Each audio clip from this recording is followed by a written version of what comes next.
All right, let's shift focus now. Just 3 days into the new year, and the community of Boksburg in Gauteng are reeling in shock. This after the bodies of 2 women were found dumped in the area yesterday. They reportedly went missing on New Year's Eve.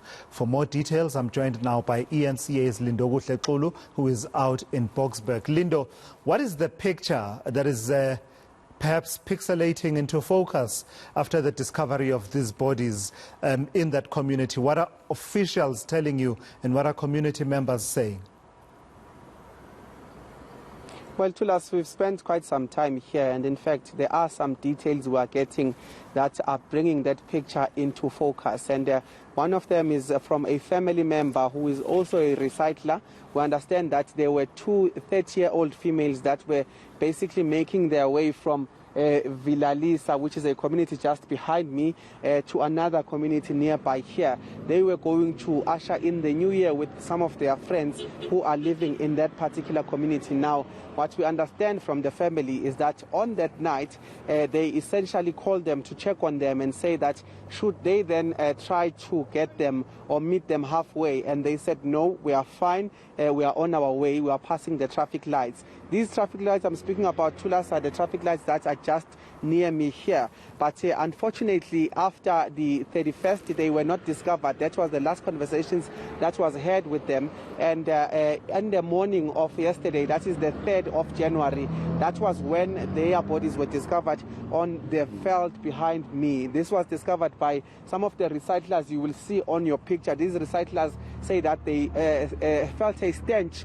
coming or smelt a stench coming from this veld, and when they interrogated it, they then discovered 2 female bodies that were essentially decomposing. Now, according to one of the family members we've spoken to, he says he was here, he was with the recyclers, and he says that he begged police to actually try and view some of those bodies because he himself understands that some of his family members were missing, and that was when they discovered that this is a family member of theirs. But I'm trying to get to here to us is the details that this particular family member spoke about. He says that when he looked at the bodies, he believes that their throats were slit open, and he says that this happened after he believes they were raped. And he says that their underwear was on their knees and that their T-shirts were up their chest.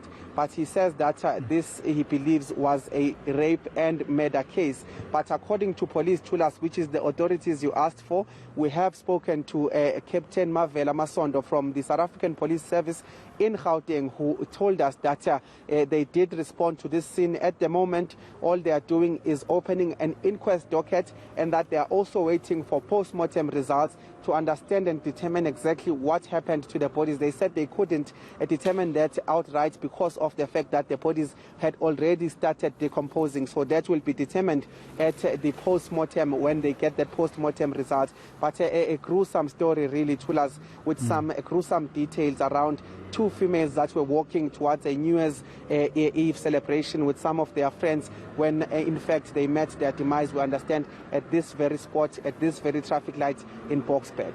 Yeah, and a shocking reminder, if we needed one, of just how dangerous South Africa remains as a country for women in particular in this country. So the police are looking at an inquest docket and also awaiting for the post-mortem results. I suppose at this point there's no conversation about, the possibility of any person being arrested, at least not yet at this particular point.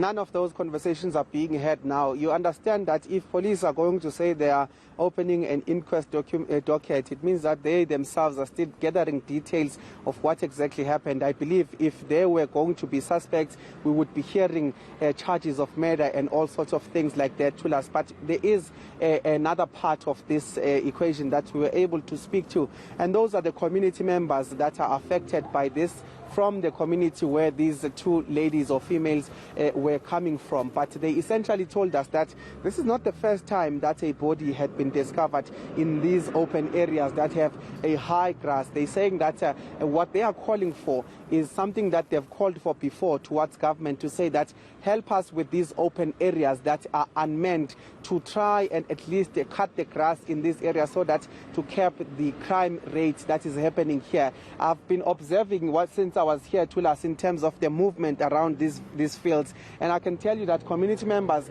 actually use these fields to cut across from one community to the other community. So it does seem that there is another issue here at play. But certainly, Tulas, what you said earlier, it's a reminder, a very harsh reminder, that still in 2022, there is still that sense that gender-based violence is something that would need a lot of attention, really, if it is to be kept or at least reduced, if we're not really being too optimistic.